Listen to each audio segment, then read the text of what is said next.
برداشت کرنا سیکھو گے، یاد رکھو میرے بچوں، اگر آپ صبر سیکھ گئے تو کوئی آپ کو پکڑ نہیں سکے گا۔ یہ جو ریسنگ گاڑیاں ہوتی ہیں نا، فراری اور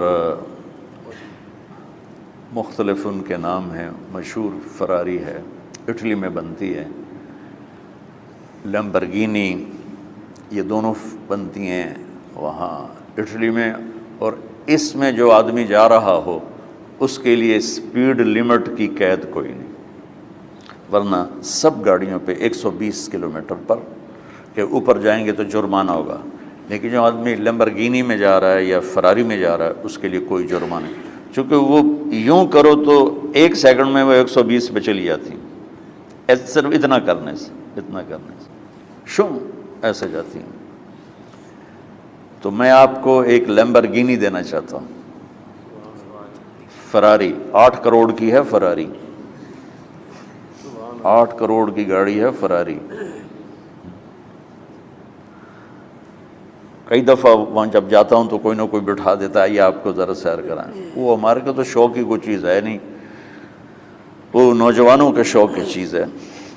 تو 8 کروڑ کی گاڑی ہے، میں مفت آپ کو دے رہا ہوں، وہ ہے صبر۔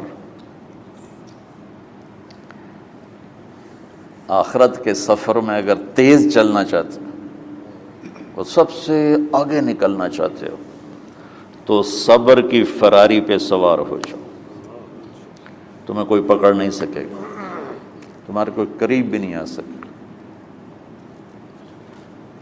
کہ دنیا میں صبر کرنے والوں کا قحط آ گیا ہے۔ بڑے بڑے علماء ہیں اخلاق سے خالی، بڑے بڑے علماء ہیں صبر جانتے ہی نہیں، اور پورا معاشرہ سر علماء، تم کل کے علماء ہو اس لیے علماء کی بات کر رہا ہوں، ورنہ پورا معاشرہ میرے بچوں صبر سے خالی ہے۔ تم سیکھو۔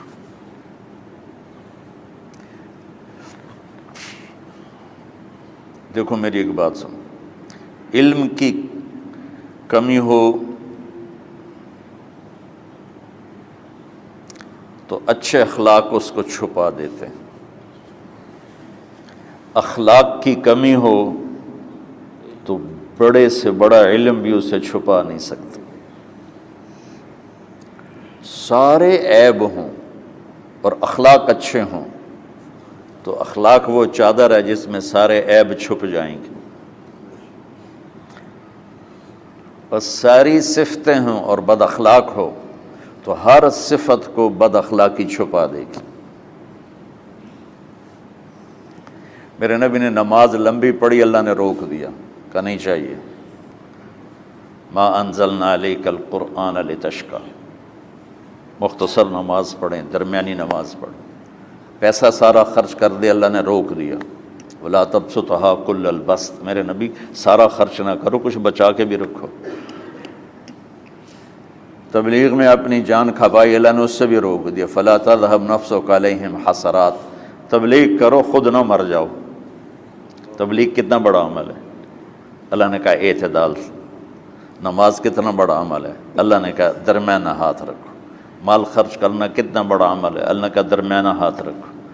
جب میرے نبی نے اخلاق میں بلند پرواز دکھائی تو اللہ نے کہا شاباش انک لعلی خلق عظیم، میرا نبی میں آپ کو شاباش دیتا ہوں، آپ کے اخلاق بڑے عالی شان ہیں۔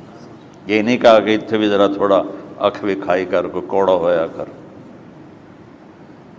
تو تم مولوی بڑے غسیلے ہوتے ہو، تم میرے بچے بیٹھو نا، اس لیے بات کر رہا ہوں۔ صبر نام کی شے ہی نہیں ہوتی۔ فقہ پڑھنا تو ہماری مت ماری جاتی۔ قرآن کو بھی فقہ کے انداز میں پڑھتے ہیں، حدیث کو بھی فقہ کے انداز میں پڑھتے ہیں۔ بخاری سے زیادہ امام بخاری پڑھاتے ہیں۔ ترجمۃ الباب پہ اتنا وقت لگا دیتے ہیں کہ حدیث جو اصل چیز ہے اس کی طرف توجہ نہیں جاتی۔ امام بخاری کی کتاب کا مقدمہ کوئی نہیں، تو اس پر جب بخاری شروع ہوتی ہے تو ہفتہ ہفتہ اس پہ سبق چلتا ہے کہ امام بخاری نے مقدمہ کیوں نہیں لکھا، جی میں سارے مل کے یعنی امام صاحب نے تو گلاں کی جانا۔ میں اس کا اتنا آسان 1 منٹ میں اس سارے سبق کو ختم کر دیتا ہوں بخاری شریف کے، کہ دیکھو بھائی امام صاحب کا دل نہیں کیا مقدمہ لکھنے کو، اس لیے انہوں نے نہیں لکھا۔ گلموں ایک حدیث کے عنوان اور حدیث میں جوڑ نہیں تھا، تو شیخ رمزی بہت بڑے فاضل آدمی ہمارے فیصل آباد، میں نے کہا شیخ یہ جوڑ کوئی نہیں، کہ شیخ ھذا من اصعب ابواب البخاری، یہ بخاری شریف کے مشکل ترین ابواب میں سے ہے۔ میں نے کہا بڑا آسان کام ہے، امام بخاری بھول گئے، ترجمہ کوئی اور تھا، حدیث کوئی اور لکھ دی، بھول گئے، بشر ہی تو ہیں، کیوں بچوں نے مصیبت وچ پان دیا۔ تو بچوں شوق سے جاؤ، بہانے نہ کرو، ہماری ذرا تھوک ڈال کے پیٹ میں درد، وہ شامہ پہ جان گیا پھر توڑیاں ٹھیک ہے نا، میں زیادہ بول نہیں سکتا ہوں، ضروری سمجھ کے آیا تھا کہ تم خوشی سے جاؤ۔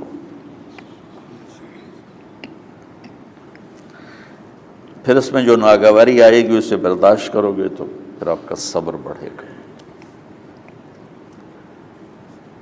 تو میں صرف میری شہرت نظر آتی ہے، اس میں جتنا مجھے صبر کرنا پڑا ہے وہ تمہارے سامنے نہیں ہے، جتنی کڑوی گولیاں میں نے کھائی ہیں لوگوں سے وہ تو تمہیں نہیں پتہ۔ اب تمہیں اتنا نظر آتا ہے کہ واہ واہ ہو رہی ہے آگے پیچھے لوگ، میرے اللہ کا کرم ہے، میری کیا اوقات، آج ہوں کل مر جاؤں گا، اولاد کو بھی یاد نہیں رہے گا کہ طارق جمیل کون تھا۔ جو ہے اس میرے رب کا کرم ہے، مجھے اپنی شہرت سے کبھی دھوکہ نہیں لگا، تو میرے بچوں اس لیے بتا رہا ہوں، کوئی فخر نہیں، کہ مجھے اپنی شہرت سے کوئی دھوکہ نہیں، ایک لمحے کے لیے بھی مجھے دھوکہ نہیں، میرے دل کی گہرائیوں یہ بات اتری کہ سب میرے اللہ کا فضل ہے، اور برائی کرنے والا اور اچھائی کرنے والا میری نظر میں برابر ہو گیا ہے۔ برابر ہونے کا مطلب پہلے سمجھو، تم مجھے گالی دو گے مجھے تکلیف ہوگی، تو میری تعریف کرو گے مجھے خوشی ہوگی، اس کو برابری نہیں کہتے، وہ تو ایک طبعی چیز ہے۔ یہ میں نے ہاتھ پہ اپنا ہی ہاتھ مارا تو اس کو درد ہو رہا، تو اگر میں مولوی شوکت صاحب سے بدتمیزی سے بات کروں گا تو ان کو تکلیف ہوگی، اور میں ان کی قربانیاں بیان کروں گا۔ یہ ذرا کھڑے ہونا، ادھر ہاتھ دو، یہ اس سارے نقشے کے بانی ہیں، یہ پہلی اینٹ ہے، یہ 3000 روپے اس وقت لے رہے تھے 1985 میں 86 میں کراچی،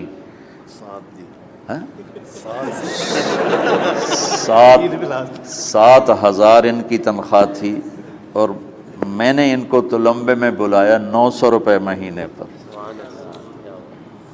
کتنا فرق ہے 7,000 اور 900 کا؟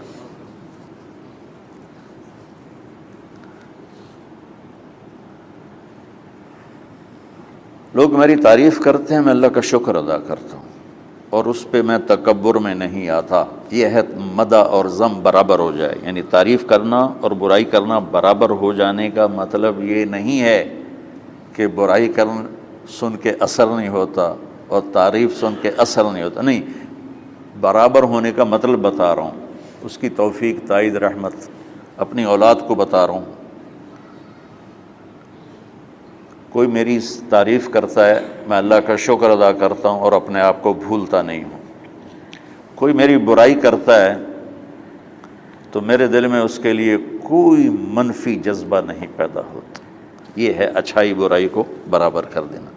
کہ میرے اوپر مختلف الزام لگتے ہیں تو میں ان کو پی جاتا ہوں، اور اس طرح کا معاملہ کرنے والوں سے اپنے دل کو بالکل صاف رکھتا ہوں، بالکل صاف، اور میرا ان سے معاملہ اسی طرح ہوتا ہے جیسے پھر آؤ جی اپنی وجہ سے کبھی کسی سے قطع تعلق نہیں کرتا۔ تو بچوں، صبر بہت بڑی دولت